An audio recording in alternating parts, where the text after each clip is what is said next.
హైదరాబాద్ పాత బస్తీలో city civil కోర్టుకు బాంబు బెదిరింపు వచ్చింది. దీంతో కోర్టు కార్యకలాపాలు అన్ని నిలిపివేశారు. చీఫ్ మెజిస్ట్రేట్ కోర్టు మూసివేసి తనిఖీలు చేపడుతున్నారు. డాగ్ బాంబ్ స్క్వాడ్ తో సిటీ సివిల్ కోర్టులో తనిఖీలు చేస్తున్నారు.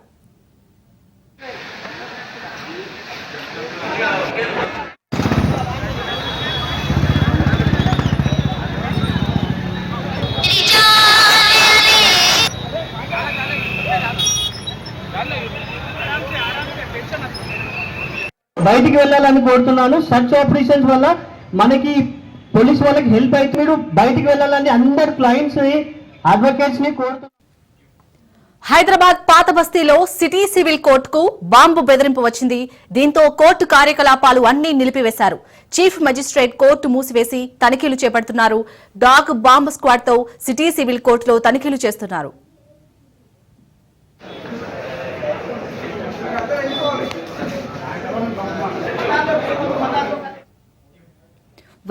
హైదరాబాద్ పాత బస్తీలో అయితే సిటీ సివిల్ కోర్టుకు బాంబు బెదిరింపు వచ్చినట్టుగా తెలుస్తుంది. ప్రస్తుతం అక్కడైతే తనిఖీలు జరుగుతున్నాయి. దీనికి సంబంధించి పూర్తి అప్డేట్స్ మా ప్రతినిధి రత్న అందిస్తారు. రత్న,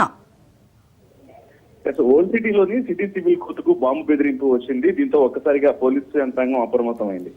సిటీ సివిల్ కోర్టులోని పూర్తిగా కార్యక్రమాన్ని కూడా ఆపివేశారు.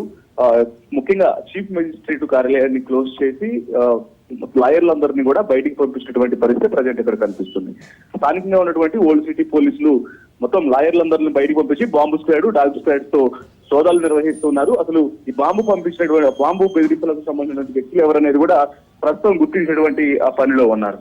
అయితే గత కొంతకాలం నుంచి కూడా బాంబు బెదిరింపులకు సంబంధించి కూడా అనేక ప్రాంతాల్లో ఈ యొక్క బాంబు బెదిరింపులు అనేవి చోటు చేసుకున్న నేపథ్యంలోనే అంటే ప్రస్తుతం ఉన్నటువంటి పరిస్థితులను బట్టి కూడా ఎక్కడికక్కడ పోలీసు అధికారులు అప్రమత్తం అవడం జరుగుతుంది. అందులో భాగంగానే ఇప్పుడు సిటీ సివిల్ కోర్టుకు వచ్చినటువంటి బాంబు బెదిరింపుల పైన ఆరా తీయడం జరుగుతుంది. మరోవైపున దీని మీద అధికారులు ప్రత్యేక దృష్టి సారిస్తూనే అక్కడ ఎటువంటి ఇబ్బంది జరగకుండా పూర్తిగా అక్కడ కొంత రక్షణ చర్యలను చేపట్టి లోపల ఉన్నటువంటి లాయర్ల మొత్తాన్ని కూడా బయటికి పంపించారు. అలాగే చీఫ్ మెజిస్ట్రేట్ కార్యాలయాన్ని పూర్తిగా క్లోజ్ చేయడం జరిగింది.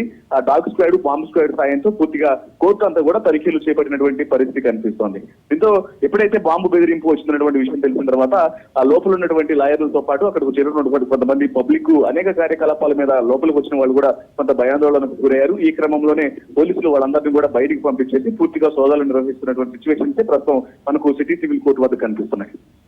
రత్న, ఈ మధ్యకాలంలో మీరు అన్నట్టు ఇటు బాంబు బెదిరింపులు అయితే ఎక్కువయ్యాయి. సో అక్కడ న్యాయవాదులు ఏమంటున్నారు, అలాగే తనిఖీలు చేపడుతున్న అధికారులు ఏమంటున్నారు దీనిపై? ప్రస్తుతం ఇప్పటి వరకు కూడా ఎటువంటి ఐడెంటిఫికేషన్స్ అనేవి గుర్తించలేదు. ఎందుకంటే బాంబు బెదిరింపులకు సంబంధించినటువంటి ఇన్ఫర్మేషన్ అనేది వచ్చిన తర్వాత ప్రస్తుతం వచ్చినటువంటి సమాచారాన్ని ఇది పంపించినటువంటి అంటే ఈ బెదిరింపు కాల్స్ అనేవి బెదిరింపు మెసేజ్లు కావచ్చు, మెయిల్ ద్వారా ఏ రకంగా అయితే బెదిరింపు అనేది వచ్చిందో దానికి సంబంధించినటువంటి ఎవిడెన్స్ మొత్తాన్ని కూడా కలెక్ట్ చేసేటువంటి ప్రయత్నాలు చేస్తున్నారు ఒకవైపున పోలీసులు. మరోవైపున ఎప్పుడైతే బెదిరింపుకు సంబంధించినటువంటి సమాచారం వచ్చిన తర్వాత లాయర్లు ఒకసారిగా అప్రమత్తం అవడం జరిగింది. పోలీసులు ఇచ్చినటువంటి సమాచారంతో సిటీ కోర్టు ప్రాంగణాన్ని విడిచి బయటికి వెళ్లిపోయారు. ఇక మరోవైపున చీఫ్ మెజిస్ట్రేట్ కార్యాలయాన్ని కూడా క్లోజ్ చేయడంతో ప్రస్తుతానికి కార్యకలాపాలకు కొంత ఆటంకం అనేది ఏర్పడింది. ఈ పూర్తిగా తనిఖీలు ముగిసిన తర్వాత తిరిగి కార్యకలాపాలను కొనసాగించేటువంటి అవకాశం ఉంది. దీని మీద ప్రస్తుతానికి లాయర్లు కావచ్చు లేకపోతే మెజిస్ట్రేట్ కార్యాలయం నుంచి కూడా ఎటువంటి సమాచారం అనేది అంటే వాళ్ళ సైడ్ నుంచి ఎటువంటి స్పందన అనేది లేదు. కాకపోతే వాళ్ళు చేస్తున్నటువంటి సోదాలకు సంబంధించి బాంబు తనిఖీ అంటే దాని ఐడెంటిఫికేషన్స్ లో భాగంగానే బాంబులకు సంబంధించినటువంటి ఇటువంటి ఆనవాళ్లు ఏమన్నా ఉన్నాయా అనే దాని మీద తనిఖీలు అనేవి జరుగుతున్నాయి. కాబట్టి బాంబు స్క్వాడ్స్ కు అలాగే డాగ్ స్క్వాడ్స్ చేస్తున్నటువంటి యొక్క తనిఖీలకు కోర్టు లోపల ఉన్నటువంటి లాయర్లు కావచ్చు, పూర్తిగా అక్కడ పనిచేస్తున్నటువంటి సిబ్బంది అంతా కూడా సహకరిస్తూ ఉన్నారు. ఈ క్రమంలోనే పూర్తిగా ప్రాంతం మొత్తాన్ని కూడా గాలిస్తూ ఉన్నారు పోలీసులు. Right, thank you Ratna.